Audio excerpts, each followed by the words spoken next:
Welcome guys, जे clone job channel में आपका बहुत बहुत स्वागत है। आज हम डिस्कस करने वाले हैं एमसीक्यूज, जो कि बहुत इंपॉर्टेंट है नर्सिंग पैरामेडिकल फार्मेसी के प्री एग्ज़ाम के लिए। ठीक है ना। पार्ट फर्स्ट हमने पिछली बार डिसाइड कर लिया था और बहुत सारे स्टूडेंट कमेंट कर रहे थे सर इंग्लिश में होना चाहिए, बहुत सारे कमेंट कर रहे थे कि हिंदी में होना चाहिए। तो आप कमेंट करके बताएं कि इंग्लिश में होना चाहिए या हिंदी में होना चाहिए। जिनके ज़्यादा कमेंट होंगे वीडियोज़ पर आपको मिल जाएगा। बट मैं आपको बता दूँ कि अगर इंग्लिश की बात करें तो उसमें 2-3 दिन लग जाएंगे, फिर यानी कि 3-4 दिन में आपको एक वीडियो मिलेगा। ठीक है, उनके प्रिपरेशन में थोड़ा टाइम लगता है। दूसरी ओर अगर हम हिंदी की बात करें तो हिंदी का वीडियो आपको रोज़ाना मिल जाएगी। अगर हम 15 क्वेश्चन निकालते हैं तो उसकी जगह 30-30 क्वेश्चन भी निकाल सकते हैं। ठीक है, इसमें ज़्यादा एफर्ट नहीं लगाना पड़ता। तो पार्ट 2 है, हम कर लेते हैं इसको। द्विखंडन किस में पाया जाता है बताइए। साइंस एम के चैनल पर मैंने आपको जो चैप्टर पढ़ाया था जीव में जनन, वहाँ पर से इसको कर सकते हो आप वहाँ से। ठीक है, तो द्विखंडन किस में पाया जाता है? वेरी सिंपल, अमीबा में, पैरामिक्सियम में, जलकुंपी में, या अमीबा तथा पैरामिक्सियम दोनों में। बता दिए स्टूडेंट, इसका राइट ऑप्शन क्या हो सकता है। आई होप आपने चूज़ कर लिया होगा। इसका जो राइट ऑप्शन होगा वो होगा ऑप्शन डी, दोनों में पाया जाता है। ठीक है, आप वहाँ पर देख सकते हो अमीबा और पैरामिक्सियम में।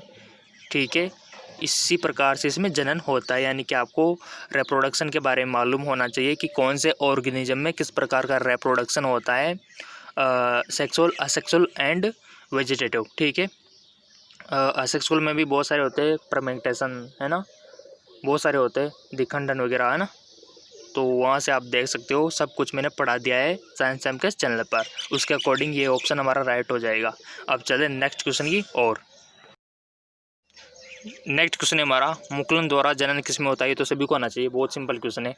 ईस्ट में, म्यूकर में, पाइनस में या फरन में? बताइए। वहाँ आपने पढ़ा था एनसीईआरटी चैप्टर फर्स्ट में, जीवों में जनन, और बहुत इंपॉर्टेंट है। वहाँ से क्वेश्चन बनेंगे 100% बनेंगे। मुकुलन द्वारा जनन किस में होता है? सिंपल, ईस्ट में। ठीक है, यानी कि करेक्ट ऑप्शन हमारा फर्स्ट हो जाएगा। ठीक है, कोई भी दिक्कत हो तो कमेंट बॉक्स रहा वहाँ लिख दिया करो। सो स्टूडेंट, मैं आपको रिकमेंड करूँगा कि आपको रिप्रोडक्शन के बारे में पूरा क्लासिफिकेशन याद होना चाहिए, जो मैंने वहाँ पर पढ़ाया था कि सेक्सुअल में क्या होता है, असेक्सुअल में कितने प्रकार के होते हैं, द्विखंडन द्वारा होता है, बहुखंडन द्वारा होता है, मुकुलन द्वारा होता है, जेमुल्स वगैरह वो सारे पढ़े थे, वो सब आपको याद हुआ होना चाहिए, तभी जाके बात बनेगी इंट्रेंस एग्जाम की। ठीक है, चलते यहाँ तो हो गया था हमारा राइट ऑप्शन हिस्ट, क्योंकि हम वहाँ पढ़ चुके थे एनसीईआरटी चैप्टर फर्स्ट में। चलते अब नेक्स्ट क्वेश्चन की और। नेक्स्ट क्वेश्चन है हमारा, इनमें कौन पुष्पी पौधों के जन्म में काम नहीं आता? ऑप्शन ए कंद, भूस्त्री, संकर या फिर कॉनेडिया। सो इसका राइट ऑप्शन हो जाएगा according to first chapter NCERT, कॉनेडिया, ऑप्शन डी। ठीक है, एनसीईआरटी जिसने पढ़ी उसका बेनिफिट। अब चलता है नेक्स्ट क्वेश्चन की और। नेक्स्ट क्वेश्चन है हमारा, पेनिसिलिन नामक कवक में अलैंगिक जनन मुख्य रूप से किस संरचना के द्वारा होता है, किस स्ट्रक्चर के द्वारा होता है? जैसा कि मैंने आपसे बोला था कि आपको याद रखना है कि किसमें किस नाम से पुकारा जाता है। सो स्टूडेंट, इसका राइट ऑप्शन हो जाएगा conidia, option C, according to NCERT first chapter. ठीक है, इसी से बनता है पेनिसिलिन का नियाजीव।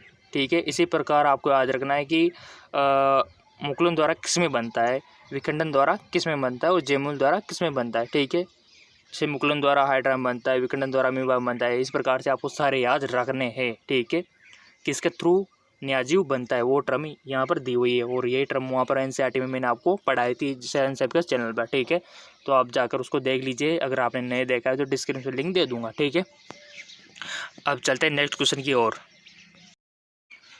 नेक्स्ट क्वेश्चन है हमारा, जीवाणु में कायिक होता है? द्विखंडन द्वारा, संकरण द्वारा, संलयन द्वारा, खंडन द्वारा। सेम उसी चैप्टर के एमसीक्यूज है और वहाँ से लिया गया है। बता दीजिए इसका राइट ऑप्शन क्या हो सकता है। आई होप आपने चूज कर लिया होगा वन ऑप्शन। जी बिल्कुल, द्विविखंडन द्वारा। ठीक है, ऑप्शन है हमारा राइट ऑप्शन हो जाएगा। अब चलते हैं नेक्स्ट क्वेश्चन की और। नेक्स्ट क्वेश्चन है हमारा, जेम्यूल्स बनाते हैं? सिंपल वही क्वेश्चन कि जेम्यूल्स द्वारा किस में क्या बनता है, जैसे कि स्पंज में, हाइड्रा में, पेनिसिलिन में, हिस्ट में। हम पढ़ चुके थे पेनिसिलिन में तो कॉनिडिया था, उसके थ्रू पेनिसिलिन बनता है। बट यहाँ पर पूछा गया है कि जेम्यूल्स के द्वारा फिर क्या बनता है, बताइए। आपसे बोला भी था मैंने कि याद रखना है ये सारी चीज़ें, और ये सब वहीं से आ रहे हैं। चैप्टर जो हमारा एनसीईआरटी का फर्स्ट है ना, सब वहीं के एमसीक्यूज है। आई होप आपने चूज़ कर लिया होगा। ठीक है, तो बता दो। जी बिल्कुल, जेम्यूल द्वारा किस में बनता है?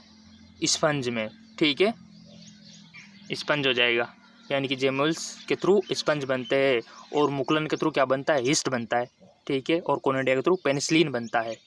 इस प्रकार से आपको याद रखना है। अब चलते हैं नेक्स्ट क्वेश्चन की और।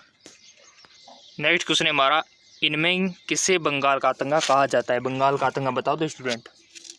ब्रायोफिल, जलकुंभी, अवेकेला। आई होप आपने वन ऑप्शन सेलेक्ट कर लिया होगा। According to NCERT first chapter इसका राइट ऑप्शन हो जाएगा जलकुंभी। बहुत खतरनाक है, बहुत ही तेज गति से फैलती है वाटर में, ठीक है, इसलिए इसको बंगाल का आतंका बोला जाता है, ठीक है। डायरेक्ट क्वेश्चन है, इस प्रकार डायरेक्ट क्वेश्चन भी पूछे जाते हैं, जो कि कब आते हैं आपको, प्रैक्टिस के बेस पे। कुछ भी टाइम नहीं लगता, बस टिक लगाना होता है अगर आपने अच्छी प्रैक्टिस की हो तो, ठीक है। अब चलते हैं नेक्स्ट क्वेश्चन की और। नेक्स्ट है हमारा, इनमें कौन ठहरे हुए पानी में उगकर ऑक्सीजन खींच लेता है? जलकुंभी, हाइड्रिला, कमल, धान। बताइए, दिमाग लगाने वाली बात है थोड़ी सी, बट है डायरेक्ट क्वेश्चन, सिंपल वही क्वेश्चन आएगा according to NCERT first chapter, ठीक है। फर्स्ट में नहीं होगा तो ये हमारे बायोलॉजी के शायद वो होगा चैप्टर जिसमें जलकुंभी के बारे में बताया हुआ है, ठीक है। तो बता दो, सेम वही आंसर होगा, बंगाल का आतंका किसे कहा जाता है? जलकुंभी को। तो ये हमारा राइट ऑप्शन हो जाएगा। ये बहुत ऑक्सीजन खींच लेती है, ठीक है, तभी तो इसको बंगाल का आतंका कहा जाता है। अब चलते हैं नेक्स्ट क्वेश्चन की और। नेक्स्ट क्वेश्चन हमारा, इनमें किस पौधों को पत्तियां कटे किनारों में अपस्थानिक कलिकाएं उत्पन्न होती है? सिंपल सा क्वेश्चन है, पढ़ा होगा आपने 10th में भी। अदरक, केला, डहलिया या फिर ब्रायोफिल्स। बताइए।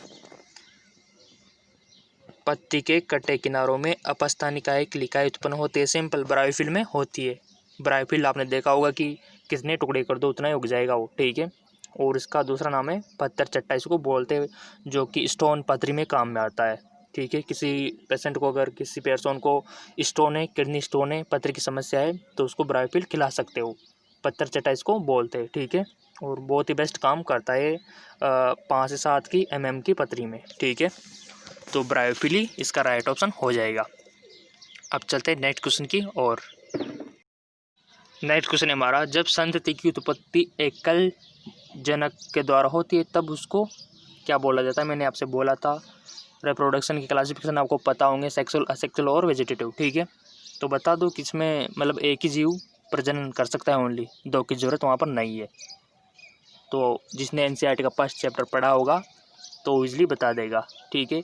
लैंगिक में 2 ऑर्गेनिज्म चाहिए, 2 जीव की रिक्वायरमेंट होती है रिप्रोडक्शन करने के लिए, ठीक है।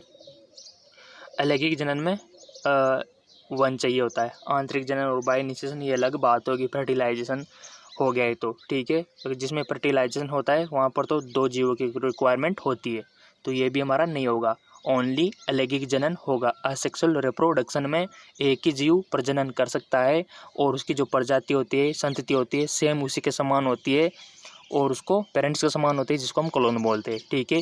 कोई भी वेरिएशन नहीं आता है क्योंकि किसी भी प्रकार का उसमें संलयन फर्टिलाइजेशन नहीं हो रहा है, ठीक है। तो उसी के समान होती है असेक्सुअल रिप्रोडक्शन में, ठीक है, क्लियर। अब चलते हैं नेक्स्ट क्वेश्चन की और। नेक्स्ट क्वेश्चन है हमारा 26, जब नर और मादा गैमेट में युग्मन होता है तब वो क्या कहलाता है? यहाँ पर ऑप्शन दिए हुए अलैंगिक, लैंगिक, वर्धिकायक या फिर मुकुलन, ठीक है। तो वेरी सिंपल क्वेश्चन है, इसका आंसर आपको कमेंट में देना है, ठीक है। मैं नहीं बताने वाला, इसका आंसर नेक्स्ट वीडियो आएगा उसमें मैं बताऊँगा, ठीक है। बट आपको कमेंट में जरूर इसका आंसर देना है 26 का, ठीक है। कुछ क्वेश्चन आपके लिए मैं छोड़ के जा रहा हूँ, ठीक है ना। अगला क्वेश्चन देख लेते हैं अब हम।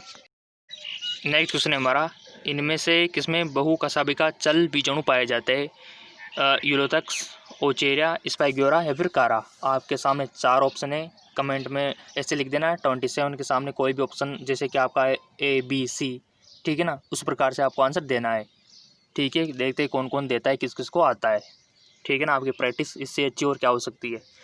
अब चलते हैं नेक्स्ट क्वेश्चन की और। नेक्स्ट है हमारा, कोनिडिया का निर्माण किससे होता है? पेनिसिलिन, स्पाइग्योरा, कारा या फिर फ्रन। कोनिडियन का निर्माण किस में होता है बता देना, 28 लिख के उसके सामने जो भी आपका आंसर हो वो आपको लिख देना है, ठीक है, क्लियर। अब चलते हैं नेक्स्ट क्वेश्चन की और। नेक्स्ट क्वेश्चन है हमारा, युग्मक जनन में भाग लेने वाली संरचनाएं है नर युग्मक मादा युग्मक ए बी दोनों नर या मादा युग्मक। बताइए। युग्मक जनन में भाग लेने वाली संरचनाएं है।